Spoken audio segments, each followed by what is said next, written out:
কাল কর্তামশাই রুই মাছের সাথে বেশ খানিকটা রুই মাছের ডিমও এনেছিল, বেশ অনেকটা পরিমাণেই ছিল। আর এই রুই মাছের ডিমটা আমি যদি মাছের ঝোলের মধ্যে ভেজে দিই তাহলে কিন্তু অতটাও খেতে বেশি ভালো লাগবে না, একটু শক্ত শক্ত লাগবে। তাই ভাবলাম মাছের ডিমগুলোর একটু বড়া বানানো যাক।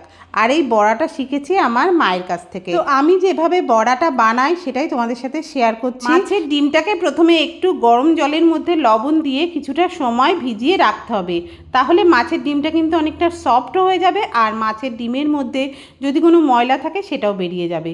এবার আবার ভালো করে ধুয়ে নিয়ে তার মধ্যে দিয়ে দিলাম 2 চামচ বেসন, স্বাদ মতো লবণ, একটুখানি হলুদ, সামান্য একটু চিনি দিলাম, আর দিলাম একটু ধনে গুঁড়ো, জিরে গুঁড়ো, 2 চামচ আদা রসুন বাটা, দিয়ে দিলাম 1 বাটি পেঁয়াজ কুচি, আর দিয়ে দিলাম কাঁচা লঙ্কা কুচি, বেশ খানিকটা দিয়ে দিলাম ধনেপাতা কুচি। ধনেপাতা কুচিটা দিলে স্বাদটা কিন্তু একদম বদলে যায়।